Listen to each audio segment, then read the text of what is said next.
नमः शिवाय, जय माता रानी। दोस्तों, आप देख रहे हैं आपका अपना YouTube चैनल व्रत त्योहार टोटके। मैं हूं आपके साथ रिमझिम शर्मा।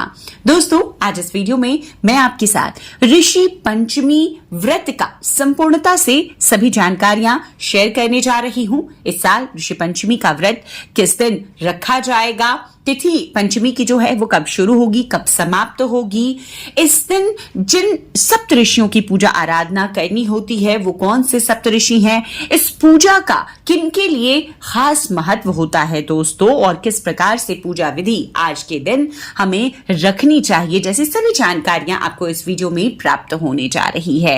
तो वीडियो को अंत तक संपूर्ण जानकारियों के लिए जरूर देखिए। हर साल भादो मास के यानी कि भाद्रपद माह के शुक्ल पक्ष की पंचमी तिथि को ऋषि पंचमी का त्योहार मनाया जाता है।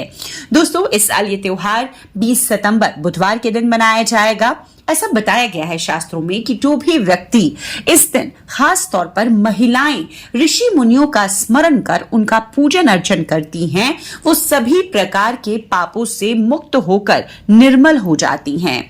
इस दिन जो पौराणिक मान्यता है, जो हमारे सप्त ऋषि हैं, उनकी पूजा आराधना का विधान है, जिसमें कि मुनि वशिष्ठ, कश्यप मुनि, विश्वामित्र, अत्रि, जमदग्नि, गौतम और भारद्वाज, ये सप्त ऋषि हैं। इन्हीं की पूजा आराधना आज के दिन खास की जाती है।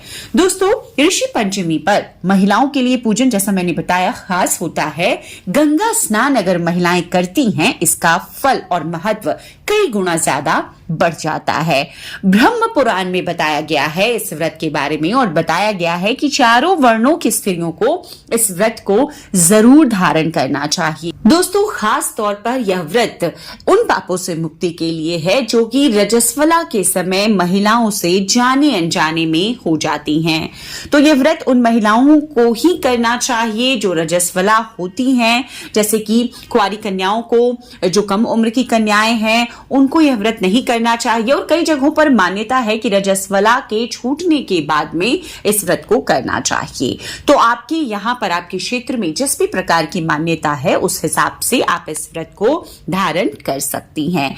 तो रजस्वला के दौरान जाने अनजाने में हुए स्पर्श या अन्य जो पाप हो जाते हैं, जैसे कि पूजा घर में हम चले जाते हैं, किसी मंदिर में गलती से हमारा प्रवेश हो जाता है, हम घर के कार्य करते हैं, पति को स्पर्श आदि, ये जो कार्य है ना, ये रजस्वला में वर्जित बताए गए हैं शास्त्रों में। तो अगर ऐसा हो जाता है हमसे जाने अनजाने में, तो हमें ऋषि पंचमी का व्रत साल में जो कि एक दिन आता है, यही भाद्रपद मास की पंचमी तिथि को, शुक्ल पक्ष की, हमें जरूर धारण करना चाहिए और सप्त ऋषियों के इस दिन पूरे विधि विधान से पूजा करनी चाहिए।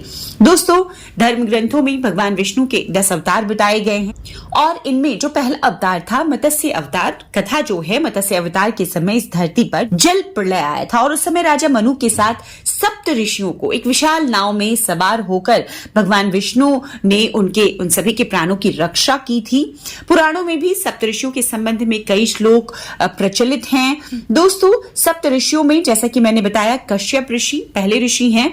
इनकी 17 पत्नियां थी। अदिति नाम की पत्नी से सभी देवता और दिति नाम की पत्नी से दैत्यों की उत्पत्ति बताई गई है। शेष पत्नियों से भी अलग अलग जीवों की उत्पत्ति बताई गई है, ऐसा शास्त्रों में वर्णित है। अत्रि ऋषि जो दूसरे ऋषि हैं, त्रेता युग में श्री राम, लक्ष्मण और सीता वनवास समय में अत्रि ऋषि के आश्रम में ही रुके थे। इनकी पत्नी अनसुईया थी। अत्रि और अनसुईया के पुत्र भगवान दत्तात्रेय हैं। ऋषि भारद्वाज तीसरे ऋषि हैं। भारद्वाज, इनके पुत्र द्रोणाचार्य थे। भारद्वाज ऋषि ने आयुर्वेद सहित कई ग्रंथों की रचना की है। ऋषि विश्वामित्र चौथे ऋषि विश्वामित्र हैं। इन्होंने गायत्री मंत्र की रचना की थी। भगवान श्री राम और लक्ष्मण के गुरु थे। विश्वामित्र श्री राम और लक्ष्मण को सीता के स्वयंवर में ऋषि विश्वामित्र ही लेकर गए थे। जो कथा है, एक ऋषि विश्वामित्र जब तप कर रहे थे, तब मेनका ने इनका तप भंग किया था। गौतम ऋषि पांचवें ऋषि हैं। ऋषि गौतम, अहल्या गौतम ऋषि की पत्नी थी। गौतम ऋषि ने ही शाप देकर अहल्या को पत्थर का बना दिया था, और भगवान श्री राम की कृपा से अहिल्या ने पुनः अपना रूप प्राप्त किया था। छठे ऋषि हैं इन ऋषियों में ऋषि जमदग्नि और रेणुका के पुत्र हैं भगवान परशुराम। परशुराम ने पिता की आज्ञा से माता रेणुका का सिर काट दिया था। इससे जमदग्नि प्रसन्न हुए और वर मांगने के लिए कहा था। तब परशुराम ने माता रेणुका का जीवन मांगा था। जमदग्नि ने अपने तप के बल से रेणुका को फिर से जीवित कर दिया था। 7वें ऋषि हैं ऋषि वशिष्ठ। त्रेता युग में ऋषि वशिष्ठ राजा दशरथ के चारों पुत्र राम, लक्ष्मण, भरत और शत्रुघ्न के गुरु थे। तो ये वही सप्त ऋषि हैं जिनकी कई कथाएं, कई पौराणिक मान्यताएं हमने शास्त्रों में पढ़ी है, सुनी है। इन्हीं की पूजा अर्चना आज विधि विधान से की जाती है। दोस्तों, तो ऋषि पंचमी का महत्व जाना आपने, किन ऋषियों की पूजा आराधना हमें करनी है। ऋषि पंचमी का आप शुभ मुहूर्त जान लेते हैं। पंचांग के मुताबिक पंचमी की तिथि देखिए शुरू हो रही है 19 सितंबर को ही दोपहर में 1:43 पर और पंचमी की तिथि समाप्त हो जाएगी 20 सितंबर को दोपहर में 2:16 पर। तो उदया तिथि के मुताबिक ऋषि पंचमी का जो भी व्रत महिलाएं रखेंगी वो 20 सितंबर को ही रखेंगी। अब पूजा का शुभ मुहूर्त क्या है ये नोट कर लीजिए। तो पूजन आपको सुबह 11:19 से 1:45 तक कर लेना है। इसे शुभ मुहूर्त में आप पूजन करेंगी।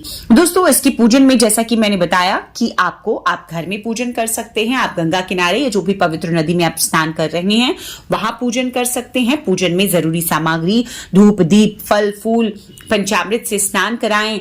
आप चौकी या पाटा जो भी लें उसके लिए लाल वस्त्र या पीला वस्त्र बिछाकर सप्त ऋषियों की तस्वीर या सुपारी के रूप में उन्हें स्थापित कर उनका आह्वान कर उनका पूजन करें। इस दिन अपने गुरु की तस्वीर भी आप पूजा स्थल पर स्थापित कर उनकी पूजा आराधना जरूर करें।